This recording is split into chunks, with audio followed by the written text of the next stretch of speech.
नमस्कार, IND special में आपका स्वागत है। मैं हूं आपके साथ आकाश सैन और आज हम बात करेंगे निकाय के काउंटडाउन की। मध्य प्रदेश में शहर संग्राम का जो रण है वो चल रहा है और अगर हम बात करें तो प्रथम चरण के जो मतदान है नगरीय निकायों के वो 6 जुलाई को होना है और ऐसे में दोनों ही दलों ने पूरी ताकत और दमखम के साथ चुनाव प्रचार किया है। और खासतौर पर अगर हम बीजेपी की बात करें तो बीजेपी ने प्रदेश नेतृत्व के साथ साथ केंद्रीय नेतृत्व का भी यहाँ पर सहारा लिया। यही कारण है कि जो तमाम केंद्रीय मंत्री जो मध्य प्रदेश से आते हैं उन्होंने अपने अपने क्षेत्रों में अपना दमखम दिखाया और ये शहर संग्राम है। सबसे पहले आपको बताते हैं मुरैना में कौन कौन आमने सामने है। 16 नगर निगमों में चुनाव होना है और सबसे पहले आपको बताते हैं कहां से कौन कौन। सागर नगर निगम संगीता तिवारी बीजेपी की प्रत्याशी हैं, निधि जैन कांग्रेस की प्रत्याशी हैं। रीवा नगर निगम की बात करें तो प्रबोध व्यास, अजय मिश्रा बाबा ये आमने सामने हैं। सतना नगर निगम की बात करें तो योगेश ताम्रकार बीजेपी के प्रत्याशी हैं और सिद्धार्थ कुशवाहा कांग्रेस के प्रत्याशी हैं। इसके अलावा सिंगरौली नगर निगम से चंद्र प्रताप विश्वकर्मा बीजेपी से चुनावी मैदान में हैं। अरविंद सिंह चंदेल कांग्रेस के प्रत्याशी हैं। जबलपुर नगर निगम की बात करें तो डॉक्टर जितेंद्र जामदार भाजपा के प्रत्याशी हैं और जगत बहादुर सिंह इंडियन नेशनल कांग्रेस के प्रत्याशी हैं। और भोपाल नगर निगम मालती राय बीजेपी से कैंडिडेट बनाई गई हैं तो सामने कांग्रेस से विभा पटेल चुनावी मैदान में। उज्जैन नगर निगम मुकेश टटवाल को भाजपा ने अपना प्रत्याशी बनाया है जबकि कांग्रेस के विधायक महेश परमार यहां पर महापौर प्रत्याशी हैं। बुरहानपुर माधुरी पटेल भाजपा की कैंडिडेट हैं। वहीं कांग्रेस की अगर हम बात करें तो शहनाज अंसारी पर कांग्रेस ने विश्वास जताया। छिंदवाड़ा नगर निगम अनंत ध्रुवे भाजपा के कैंडिडेट हैं। कांग्रेस की बात करें तो विक्रम आहाके को यहां से चुनावी मैदान में मेयर के लिए कांग्रेस ने उतारा है। और कटनी नगर निगम ज्योति दीक्षित बीजेपी के प्रत्याशी हैं, श्रेया खंडेलवाल कांग्रेस के प्रत्याशी हैं। तो ये आपको हम बता रहे हैं। और खंडवा नगर निगम अमृता यादव भाजपा की प्रत्याशी हैं, आशा मिश्रा है इनके सामने कांग्रेस से। देवास नगर निगम गीता अग्रवाल को भाजपा ने अपना प्रत्याशी बनाया है। वहीं विनोदनी रमेश व्यास को कांग्रेस ने चुनावी मैदान में उतारा। और इंदौर हाई प्रोफाइल नगर निगम सीट है, पुष्यमित्र भार्गव बीजेपी से तो वहीं सामने संजय शुक्ला कैंडिडेट हैं कांग्रेस के। रतलाम नगर निगम प्रहलाद पटेल सामने मयंक जाट है।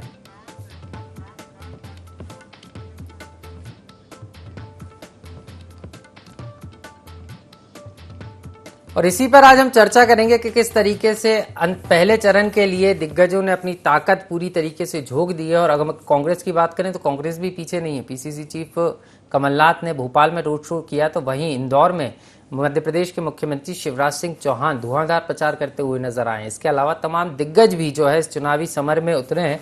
और अगर हम बात करें तो महत्वपूर्ण इसलिए भी शहर संग्राम हो जाता है क्योंकि आगामी समय में जब विधानसभा चुनाव होंगे तो वहां पर जो है शहर संग्राम की सीटें काफी कुछ असर डालेंगे। यही कारण है कि इसको सत्ता का सेमीफाइनल भी कहा जा रहा है। लेकिन इसको लेकर क्या कुछ तैयारी है, क्या कुछ अभी तक माहौल देखने को मिला, सीधे हम भोपाल और इंदौर का रुख करेंगे। भोपाल से मेरे साथ संदीप मिश्रा जुड़ रहे हैं, हमारे भोपाल ब्यूरो चीफ हैं। और इंदौर से भारत पाटिल हमारे साथ जुड़ रहे हैं, हमारे सहयोगी। आप दोनों से समझना चाहूंगा, लेकिन शुरुआत भारत आपसे करना चाहूंगा। मुख्यमंत्री शिवराज सिंह चौहान अंतिम दिन इंदौर में नजर आए और किस तरीके का नजारा था। और अगर हम बात करें तो पूरे ताकत जो है अंतिम दिन मुख्यमंत्री शिवराज सिंह चौहान ने यहां पर झोंक दी। देखिए आकाश, ये प्रथम चरण के चुनाव के अब जो है चुनाव प्रचार की और जनता से अपील की जो बागडोर है वो आज थम जाएगी। और आपने देखा होगा कि इंदौर मध्य प्रदेश में सबसे हॉट सीट अगर बात करें तो इंदौर पर सभी की निगाहें मध्य प्रदेश में अगर बात करें इंदौर में तो क्योंकि अगर भाजपा के प्रत्याशी की बात कर ले तो काफी समय लगा, काफी इंतजार के बाद आखिरकार भाजपा प्रत्याशी का नाम सामने आया जहां पर पुष्यमित्र भार्गव का ये मौका मिला है। वहीं अगर कांग्रेस की बात करें तो क्योंकि पहले से ही ये सब कुछ तय कर लिया गया था कि संजय शुक्ला जो है वो मैदान में खड़े होंगे, लेकिन संजय शुक्ला के सामने का चेहरा जो है वो काफी विडंबनाओं के बाद, काफी समस्याओं के बाद, कई खींचातानी के बाद में आखिरकार नाम सामने आया। और उसके बाद में ही दोनों पार्टी जोरों शोरों से जो है अपने जनसंपर्क में थी, जनता के बीच अपनी बात पहुंचाने को लेकर के पहुंची थी, जहां पर विकास कार्यों का मुद्दे से लेकर जनता से जुड़ी हर वो परेशानियां थी जिसे हल करने की बात की जा रही है।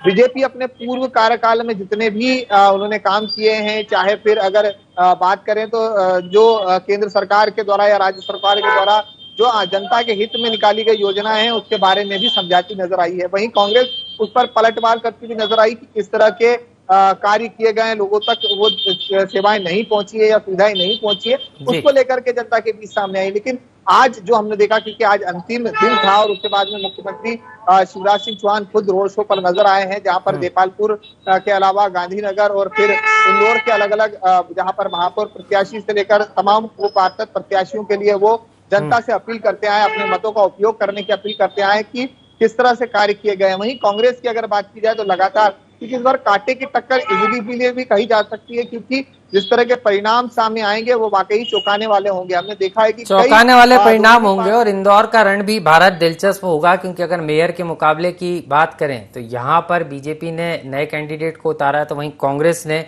विधायक पर दाव लगाया है। बहरहाल देखना होगा। लौट रहा हूँ आपके पास और समझूंगा आपसे कि किस तरीके से इंदौर, जो मध्य प्रदेश की व्यावसायिक राजधानी भी मानी जाती है, इस बार इंदौर में किस तरीके का निकाय का मुकाबला और मेयर का महामुकाबला देखने को मिलेगा। भोपाल की ओर रुख करेंगे। हमारे भोपाल ब्यूरो चीफ संदीप मिश्रा हमारे साथ जुड़े हुए हैं। संदीप, कैसे देख रहे हैं? क्योंकि अगर हम बात करें तो आज भोपाल में भी कुछ अलग नजारा देखने को मिला, जहां एक तरफ मुख्यमंत्री शिवराज सिंह चौहान लगातार मोर्चा संभाले हुए नजर आए, लगातार बैक टू बैक कई सभाएं, कई रोड शो जो है मुख्यमंत्री शिवराज सिंह चौहान ने भोपाल में भी किए, तो वहीं पीसीसी चीफ कमलनाथ भी अंतिम दिन अपना दमखम दिखाते हुए नजर आए। कैसे देख रहे हैं? बिल्कुल आकाश, देखिए इस बार मुकाबला अगर हम बात करें तो 16 के 16 नगरीय निकायों में दिलचस्प मुकाबला है। इस बार कहीं भी एक तरफा मुकाबला नहीं है। 3-4 सीटें तो ऐसी भी है जहां त्रिकोणीय मुकाबला देखने को मिल रहा है। ऐसा बहुत कम देखने को मिलता है जब त्रिकोणीय मुकाबला हो और भाजपा और कांग्रेस के बीच भी अच्छी कड़ा मुकाबला हो, क्योंकि अगर आप पिछली बार का सिनेरियो देखें तो पिछली बार जिस तरह से इस बार मुकाबला देखने को मिल रहा है, तो इस तरह से पिछली बार मुकाबला देखने को नहीं मिला था। 16 के 16 नगरीय निकायों में भारतीय जनता पार्टी ने 16-0 से जीत दर्ज की थी। कांग्रेस का खाता तक नहीं खुल पाया था। इस बार आगे भविष्य में परिणाम क्या होंगे ये तो भविष्य के गर्भ में है, लेकिन जिस तरह से पूरे मध्य प्रदेश की अगर जो राजनीतिक हालात जो दिख रहे हैं और जिस तरह से भाजपा और कांग्रेस को मशक्कत करते हुए देखा जा सकता है, तो इस बात में कोई शक नहीं है कि इस बार मुकाबला अच्छा है। कांग्रेस पार्टी ने भी उम्मीदवार अच्छे दिए हैं। भारतीय जनता पार्टी ने कुछ नए चेहरों पर दांव लगाया है। कुछ समाज सेवी हो या चाहे अधिवक्ता वर्ग से हो, अलग अलग वर्गों से भारतीय जनता पार्टी ने नए चेहरों पर दांव खेलने की कोशिश की है, यानी कि एक नई पीढ़ी तैयार करने की कोशिश की है भारतीय जनता पार्टी ने। तो कांग्रेस भी इन सब चीजों में पीछे नहीं है। तो मुकाबले दिलचस्प हैं। जिस तरह से पीसीसी चीफ कमलनाथ को आप देखिए, लगातार मेहनत कर रहे हैं। लगातार उन्होंने सभी नगरीय निकायों में खुद रोड शो किया है, जिस तरह से, जबकि इन सब चीजों के लिए वो नहीं जाने जाते हैं। लेकिन इस बार पीसीसी चीफ कमलनाथ ने ताबड़तोड़ सभाएं की, ताबड़तोड़ रोड शो किए। आज भोपाल में भी उनका रोड शो आयोजित किया गया। तो इस बार ये कहा जा सकता है कि कांग्रेस के भी कार्यकर्ताओं में काफी उत्साह है और उन्हें अब यहां से कहीं न कहीं कुछ उम्मीद दिख रही है, कुछ खुशबू आ रही है जीत की, कि उन्हें भी कुछ यहाँ पर उनके लिए भी कुछ संभावनाएं बन रही हैं। से संदीप, उम्मीद होना भी चाहिए, क्योंकि अगर हम बात करें इसी कारण इसको सत्ता का सेमीफाइनल माना जा रहा है, क्योंकि पंचायत चुनाव के बाद अब नगरीय निकाय का रण, क्योंकि ग्राम सरकार तो लगभग स्पष्ट हो गई है, लेकिन अगर हम बात करें तो शहर सरकार को लेकर ये पूरा चुनाव होना है और 6 जुलाई को पहले चरण की वोटिंग होगी और इसके पहले दोनों दलों ने पूरी ताकत झोंकी। लौट रहा हूं संदीप आपके पास। ग्वालियर का और भी रुख करेंगे। हमारे संवाददाता अनिल हमारे साथ जुड़े हुए हैं। अनिल, कैसे देख रहे हैं? ग्वालियर में भी हमने देखा, चाहे हम ज्योतिरादित्य सिंधिया की बात करें जो केंद्रीय मंत्री हैं, इसके अलावा नरेंद्र सिंह तोमर, इसके अलावा तमाम जो दिग्गज नेता हैं, वीरेंद्र खटीक जो केंद्रीय मंत्री, वो लगातार यहाँ दौरे करते हुए नजर आए। मुख्यमंत्री शिवराज सिंह चौहान का भी यहाँ मेगा रोड शो, चुनावी सभा हुई है, तो वहीं कमलनाथ भी पहुंचे थे। तो ग्वालियर की कैसी स्थिति पा रहे हैं आप? क्योंकि टिकट वितरण को लेकर भी जमकर रस्साकसी देखने को मिली थी, तो ऐसे में क्या लग रहा है कि ग्वालियर में भी दिलचस्प मुकाबला देखने को मिलेगा? बिल्कुल कहा जा सकता है आकाश की ग्वालियर में दिलचस्प जो है वो चुनावी मैदान में देखा गया। और लगातार जिस तरीके से सबसे पहले अगर हम कांग्रेस की बात करें तो कांग्रेस ने सबसे पहले अपना जो चेहरा उतारा वो शोभा सिकरवार, सतीश सिकरवार जो विधायक हैं उनको उतारा था। और उसके लिए कहीं ना कहीं लगातार जो है विरोध भी हुआ, प्रदर्शन हुआ, लेकिन उसके बाद भी कमलनाथ जी ने जो कह सकते हैं मोहर लगाई, वो जो विधायक प्रवीण पाठक है उनकी वाइफ जो है शोभा सिकरवार बार के लिए लगाई। और उसके बाद अगर हम बात करें भाजपा की, तो भाजपा में भी जैसे सामान्य जो वर्ग के चेहरे को उतारने की बात चल रही थी, तो कई कयास लगाए जा रहे थे कि ओबीसी का कोई चेहरा हो सकता है या और कोई चेहरा हो सकता है। लेकिन कहीं ना कहीं भाजपा ने जब इस पे मोहर लगाई, सुमन शर्मा पे जब मोहर लगाई, तो ये भी एक दिलचस्प बात रही। और जब दोनों ही पार्टियां नामांकन भरने गई, उस टाइम भी हमने देखा कि किस तरीके से जो कह सकते हैं कि भाजपा ने जो शक्ति प्रदर्शन किया था, जिसमें शिवराज सिंह चौहान, केंद्रीय मंत्री नरेंद्र सिंह तोमर, केंद्रीय मंत्री ज्योतिरादित्य सिंधिया सहित कई ऐसे जो गृह मंत्री डॉक्टर नरोत्तम मिश्रा जी, कई ऐसे मंत्री थे जो वहां पर पहुंचे थे, नामांकन भराया था। उसके साथ साथ यहाँ पर शक्ति प्रदर्शन देखने को मिला था निश्चित रूप से अनिल, लेकिन अगर हम बात करें तो जिस तरीके से ये पहली बार हो रहा है कि नगरीय निकाय का रण भी ऐसा लग रहा है कि जैसे विधानसभा चुनाव की तैयारी हो, रोड शो हो रहे हैं, जनसभाएं हो रही हैं और खास तौर पर दिग्गज मैदान में उतरे हैं। तो इससे तो ये साफ तौर पर नजर आता है कि चुनाव गंभीर है और कहीं ना कहीं इसीलिए इसको सत्ता का सेमीफाइनल भी मान रहे हैं, क्योंकि 23 में जब चुनाव होगा तो यहाँ पर फिर स्थिति स्पष्ट होगी कि शहर सरकार में जिसकी सीटें ज्यादा होगी उसकी टीम ज्यादा मजबूत होगी। तो ग्वालियर में आपको क्या लग रहा है, जनता किस ओर जाती हुई दिख रही? क्योंकि चुनाव प्रचार करने के लिए जब नेता आते थे जनता बाहर जरूर निकलती थी, लेकिन आपको नहीं लग रहा है जनता इस बार थोड़ी सी फ्लैट है? जनता ये बताना ही नहीं चाह रही कि हम किसके साथ हैं, क्योंकि जब मतदान होगा तो यही कारण है कि जो दिग्गज है उनको कड़ी मशक्कत करना पड़ रही है इस बार।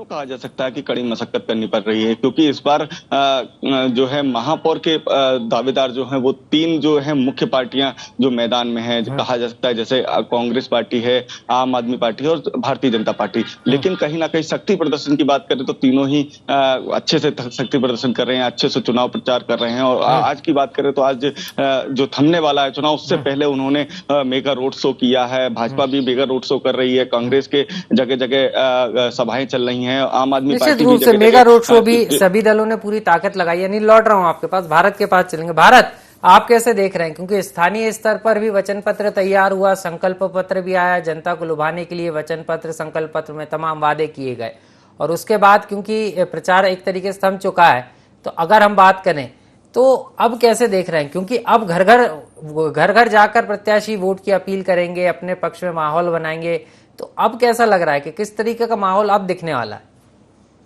देखिए, सबसे महत्वपूर्ण जो है आकाश ये है कि इंदौर की अगर हम बात करें तो क्योंकि इंदौर में नगर निगम में काफी कार्य हुए हैं, लेकिन जनता की सबसे बड़ी जो परेशानियां हैं हमने हर वार्ड पर जाकर जो देखी थी, वो पानी की किल्लत कहीं ना कहीं है। हालांकि सरकार द्वारा पानी जल नल योजना के तहत कई अभियान चलाने की बात कही है, लेकिन जनता को साफ पानी मिलना और सबसे महत्वपूर्ण जो बारिश गंदगी का जो पानी है जो नालों में बह करके और लोगों के घरों तक जाता है, वो सीवरेज की समस्या हमेशा बनी हुई है। हालांकि नगर निगम टेपिंग को लेकर के भी कई कार्य किए गए, लेकिन अब जनता के बीच इन्हीं मुद्दों को लेकर के जहां कांग्रेस प्रत्याशी है तो वहीं बीजेपी प्रत्याशी इनकी चलाई गई योजनाओं को लेकर के जनता से अपील करते नजर आ रहे हैं। वहीं कुछ ऐसे स्थानीय मुद्दे हैं जो कि सबसे महत्वपूर्ण है कि जो अवैध कॉलोनियां हैं, जो कई सालों से वर्षों से लोग वहां पर रह रहे हैं और उसके साथ में रह करके और इन कॉलोनियों पर अब तक अपना घर बना नहीं पाए, क्योंकि ये नोटराइज है और यहाँ पर अवैध रूप से इस कॉलोनियों को निर्माण किया गया था। अब उनको वैध करने की बात भी की जा रही है। हालांकि दोनों ही पार्टी इस मामले में जो है जनता से ये वादे करती नजर आ रही है कि हम इन कॉलोनियों को वैध करेंगे। वहीं दूसरी ओर अगर हम बात करें तो इस बार आम आदमी पार्टी के भी कई कैंडिडेट यहाँ पर नजर आ रहे हैं। खुद जो है आम आदमी के वरिष्ठ नेताओं इस को लेकर के बैठकें ले चुके हैं, वो दिल्ली से इंदौर आए हैं और उसके साथ में बैठकों के साथ में जनता के बीच भी गए हैं। तो बड़ी परेशानियां वहीं दूसरी ओर, क्योंकि दोनों ही पार्टियों को एक बड़ा खामियाजा ये भी भुगतना होगा कि इनसे रूठे हुए जो ऐसे लोग हैं जो इनके समय पर काफी सालों से पार्टी के हित में काम करते आए हैं और जब टिकट ना मिलने से नाराज होकर वो निर्दलीय प्रत्याशी के रूप में आज खड़े हैं, तो कहीं ना कहीं वो वोटिंग कटने का एक बड़ा डर है। हालांकि दोनों ही पार्टियों ने कई लोगों को समझाने के बाद में अपने पार्टियों में वापस भी बुला लिया, लेकिन कई ऐसे प्रत्याशी है जहां पर बाहरी प्रत्याशी को जब वहां का टिकट मिला है तो कहीं ना कहीं उससे खफा और नाराज हो करके वो निर्दलीय प्रत्याशी के रूप में खड़े हैं। तो ये साफ है कि इस बार जो कांटे की टक्कर है वो कहीं ना कहीं दोनों ही पार्टियों को डैमेज कर सकती है और निर्दलीय प्रत्याशियों का नए चेहरे के रूप में सामने आ सकता है। हालांकि दोनों ही पार्टियों ने कई नए चेहरे को इस बार मौका दिया है, जिसमें 22 साल की उम्र से लेकर नए युवाओं से लेकर तो कई जो है ऐसे सीनियर सिटीजन जो है पार्टी के लिए कार्यरत रहे, उनको भी इस चुनावी मैदान में उतारा है। कई पुराने पार्षदों को भी उतारा है, लेकिन सब जनता के बीच अपनी अपनी जो है बात रखने में लगे हुए हैं और परिणाम जो है वो आने वाला वक्त ही बताएगा, क्योंकि आने वाले वक्त में किस तरह के रुझान आते हैं और जनता किसको जो है सर का ताज रखेगी, ये देखना आकाश। तो एक बड़ी जो है प्रचार प्रसार को लेकर के तमाम जोरों शोरों के साथ ये प्रचार शुरू हुआ था। अब पहले चरण का जो प्रचार है वो कहीं ना कहीं अब थमने वाला है और उसके बाद में अब जनता ये तय करेगी 6 जुलाई की पहली किरण के साथ कि किसे वो अपने सर का ताज बनाती है। निश्चित रूप से फैसले का दिन होगा। बहुत बहुत शुक्रिया भारत तमाम जानकारी हमसे साझा करने के लिए। तो ये भारत पाटिल हैं, हमारे संवाददाता हैं इंदौर के, और इसके अलावा अनिल आपका भी बहुत बहुत शुक्रिया, आप दोनों हमारे साथ जुड़े। तो सीधे तौर पर बात करें तो नगरीय निकाय का रण है और 6 जुलाई को जो है पहले चरण का मतदान होना है और उसके पहले दोनों ही पार्टियों के जो दिग्गज हैं उन्होंने चुनावी प्रचार में दमखम दिखाया है। मेरे साथ अजीत भदौरिया जी भी जुड़ गए हैं, कांग्रेस के प्रवक्ता हैं, सीनियर लीडर भी हैं। सर बहुत बहुत स्वागत है अजीत जी आपका IND24 में।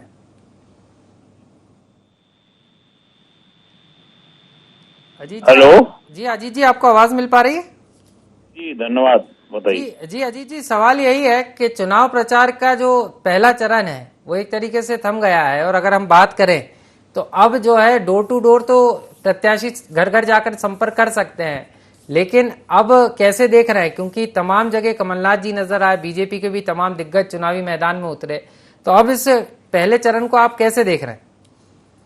देखिए, आपने इससे पहले जो ग्राम पंचायतों के, जनपद के, ग्रामीण स्तर के चुनाव हुए थे उसमें देखा था, जहाँ पे मतगणना हो चुकी है, कि कांग्रेस के पक्ष में भारी बहुमत से जो लोग खड़े हुए, कांग्रेस के पक्ष के लोग, उनको जनता ने चुना बैलेट पेपर से, जो वोटिंग हुई है उसमें। अब आप अगर नगरीय निकाय के जो 6 तारीख को चुनाव हो रहा है उसमें आप देखेंगे भारतीय जनता पार्टी ने पूरे साम दाम दंड भेद, दिल्ली से लेके भोपाल तक के और स्थानीय नेता सब ने जितनी ताकत थी उनके पास पूरी तो अपनी ताकत लगा दी। जितनी प्रशासनिक मशीनरी थी पूरा उसका दुरुपयोग करके प्रशासनिक मशीनरी झोंक दी। परंतु आप अगर उसका पूरा सिनेरियो उठा के देखेंगे तो जनता बिल्कुल भी भारतीय जनता पार्टी के पक्ष में नहीं, क्योंकि जनमानस ये समझ चुका है कि 18 साल में शिवराज सिंह जी और भारतीय जनता पार्टी सिर्फ और सिर्फ सपने दिखा रहे हैं, जुमलेबाजी कर रहे हैं, धरातल पर कोई काम नहीं हो रहा। मैं तो धन्यवाद दूंगा कोर्ट का कि उन्होंने चुनाव करवाए, नहीं तो मुख्यमंत्री जी की तो इच्छा ही नहीं थी, शिवराज जी की, कि मध्य प्रदेश में स्थानीय निकाय के चुनाव, और चुनाव भी ऐसे समय हुए कि पहली बारिश में ही आप देखिए अच्छे अच्छे स्मार्ट सिटी के नाम पे जिन शहरों में करोड़ों अरबों रुपए खर्च दिए गए थे, वहां आपकी पोल खुल गई, घुटनों तक एरियो में पानी भर गया, बड़ी बड़ी VIP रोडों पर। ये स्थिति शिवराज सिंह जी के भ्रष्टाचार की है। तो आम जनमानस समझ चुका है। 6 तारीख को जो मतदान हो रहा है उसमें भी जनता कांग्रेस पार्टी के साथ खड़ी है और कांग्रेस के पक्ष में मतदान करेगी। 8 को होगा उसमें भी और 13 को भी होगा उसमें भी। तो ये सब चीजें जनमानस समझ चुका है। अब शिवराज सिंह जी को सत्ता का दुरुपयोग, संगठन की ताकत, सब संगठन तो बचा ही नहीं है, क्योंकि अधिकारियों के भरोसे भारतीय जनता पार्टी चल रही है। आज कोई भारतीय जनता पार्टी का कार्यक्रम होता है, आंगनबाड़ी कार्यकर्ता आ जाओ, ANM कार्यकर्ता आ जाओ, एक ट्रॉली भर लाओ, ग्राम पंचायत का सेक्रेटरी, रोजगार सहायक ये कर लाओ, इसकी भारतीय जनता पार्टी केवल बची हुई। लौट रहा हूँ आपके पास। बड़ा जो है हमला आपने बीजेपी पर बोला, आरोप भी लगाया है। चेतन सिंह जी भी जुड़ गए मेरे साथ, भाजपा के नेता हैं, सीनियर नेता हैं। सर स्वागत है आपका। आपसे समझना चाह रहा हूँ, कांग्रेस आरोप भी लगा रही है और अगर हम पहले चरण की बात करें तो पहले चरण के लिए पूरे दिग्गज चुनावी मैदान में उतरे और साफ तौर पर कांग्रेस ये कह रही है कि आम साम दंड भेद का उपयोग कर रही है बीजेपी। ये दरअसल अपेक्षित परिणाम के पहले की एक कड़ी है, जिसको बोल करके कांग्रेस ये बताना चाहती है कि हमने तो पहले ही कहा था इस तरह का होगा। अरे भाई, जब आपने इतने अच्छे चुनाव जीते तो हताश और निराश क्यों हो रहे? आप क्यों कह रहे कि हमने सारी मशीनरी का दुरुपयोग किया? अगर हमको मशीनरी का दुरुपयोग करना होता तो हम पंचायत में नहीं करते। क्यों नहीं करते भाई? ये दरअसल कांग्रेस मैदान छोड़ चुकी है। प्रदेश हो, देश हो, नगरीय निकाय हो, कांग्रेस लगातार धरातल की ओर प्रस्थान कर रही है और डे बाय डे कांग्रेस का ग्राफ गिर रहा है। ये कोई मनगढ़ंत बात मैं आपसे नहीं कर रहा हूँ, ये लीगली बात कर रहा हूँ। जो अभी राजनीति का सिनेरियो है, तो मुझे लगता है कि आने वाले समय में भारतीय जनता पार्टी, उसके प्रत्याशी भारी बहुमत के साथ चुनाव जीतेंगे और कांग्रेस के तमाम नेता जो इस प्रकार की आज बड़ी बड़ी बातें कर रहे हैं, तब ये उठ करके ये कहेंगे कि ईवीएम का चुनाव था इसलिए कांग्रेस हारी है। आपने इनकी बातों पर ध्यान दिया होगा, बैलेट पेपर। हमको मालूम है आप जो कहना चाहते हो, ये 17 को कहना आप, हर चरण के चुनाव में कांग्रेस डिफीट खाएगी, क्योंकि जनता का साथ भारतीय जनता पार्टी के साथ है, गरीब जनता का साथ भारतीय जनता पार्टी के साथ है, और सरकार की जो नीतियां हैं वो आम आदमी गरीब आदमी के साथ में है। तो निश्चित रूप से अगर हम गरीबों का चिंतन करेंगे, अपने प्रदेश का चिंतन करेंगे, आम आदमी का चिंतन करेंगे, तो वे सबके सब भारतीय जनता पार्टी के साथ जाएंगे। रही बात भारतीय जनता पार्टी की अतिरिक्त ताकत जो है, वो माननीय मुख्यमंत्री शिवराज सिंह चौहान जी का जन संवेदनाओं से भरा हुआ अपने आप उनका जो चेहरा है, जो उनका व्यक्तित्व है, वे जहां जाते हैं वहां की जनता उनकी मुरीद हो जाती है। और इसमें जो तड़का है वो भारतीय जनता पार्टी के एक एक पन्ने पर बैठे हुआ एक एक भारतीय जनता पार्टी का निष्ठावान वो कार्यकर्ता जो कांग्रेस में बड़े पदों पर भी नहीं मिलेगा आपको देखने को। ये भारतीय जनता पार्टी की जीत का आधार है और इसको लेकर के हम आश्वस्त हैं कि आने वाले समय में पिछले चुनाव में जैसे कांग्रेस का खाता महापौर में नहीं खुला था, 2022 के चुनाव में भी महापौर के चुनाव में कांग्रेस का खाता नहीं खुलेगा। ये तरस जाएंगे टीवी स्क्रीन पर देख करके। ये बात सही भी है, 2009 के बाद जो है कांग्रेस अपना खाता नहीं खोल पाई, और अगर हम देखें तो यही कारण है कि इस बार का चुनाव बेहद दिलचस्प। लौट रहा हूं सर आपके पास, चेतन भट्ट जी भी जुड़ गए हमारे साथ, वरिष्ठ पत्रकार हैं। चेतन सर, स्वागत है आपका। आपसे समझना चाह रहा था सर कि निकाय का दंगल और पहले चरण की अगर हम बात करें तो 11 नगर निगमों के लिए वोटिंग होगी, मेयर का महामुकाबला होगा, और जिस तरीके से दिग्गजों ने ताकत झोंकी है वो साफ तौर पर बता रहा है कि चुनाव जो है बेहद दिलचस्प होने वाला है पहले चरण का। नहीं, देखिए बिल्कुल सही कह रहे हैं आप कि ये जो चुनाव है, दरअसल ये 2023 का जो विधानसभा का चुनाव है उसका लिटमस टेस्ट है।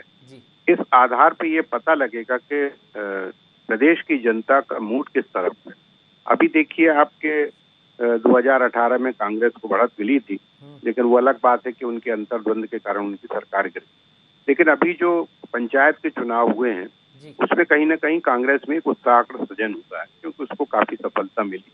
और यही कारण है कि भारतीय जनता पार्टी ने अपने तमाम जितने बड़े बड़े लीडर हैं उन सबको बड़े बड़े शहरों में उतारा हुआ है। यहाँ तक कि आप देखिए कि केंद्रीय मंत्री जो हैं वो पार्षदों का प्रचार कर रही है। मुझे लगता है कि पहली बार मैं ऐसा देख रहा हूँ कि कोई केंद्रीय मंत्री पार्षदों का प्रचार कर रहा हो। दूसरी तरफ मुख्यमंत्री हैं, शिवराज सिंह चौहान हैं, वीडी शर्मा हैं, ये लगातार दौरे करते हैं। अभी जबलपुर में आप देखिए कि तीसरी बार मुख्यमंत्री का दौरा हुआ है, आम सभाएं ली उन्होंने, रोड शो किया है। तो इसका मतलब है कि भारतीय जनता पार्टी कोई भी ऐसी चीज नहीं छोड़ना चाहती जिससे उसको नुकसान हो सके। वहीं दूसरी तरफ कांग्रेस की जहां तक बात है तो कांग्रेस भी इस बात को ये सोच के बैठी है कि इस बार का जो चुनाव है वो हमारे लिए जीवन मरण का प्रश्न, क्योंकि अगर इस बार मेयर का चुनाव या पार्षदों का चुनाव, नगरीय निकायों के चुनाव में वो नहीं जीती तो आप ये समझ लीजिए कि उसका जो अस्तित्व वो धीरे धीरे खत्म हो जाएगा। और यही कारण है कि सर एक चुनौती बीजेपी के सामने ज्यादा है, क्योंकि 16 की 16 नगर निगमों में अभी बीजेपी का कब्जा है, और ऐसे में बीजेपी के लिए चैलेंज ज्यादा तो कमलनाथ जी के लिए भी करो या मरो की स्थिति है। क्योंकि अगर यहाँ पर कुछ अच्छा होता है, नगरीय निकाय में अच्छे परिणाम आते हैं, तो कहीं ना कहीं जो केंद्रीय नेतृत्व है कांग्रेस का, उन पर उनका जो कमलनाथ पर भरोसा है वो भी बढ़ेगा और कार्यकर्ताओं में भी जोश आएगा।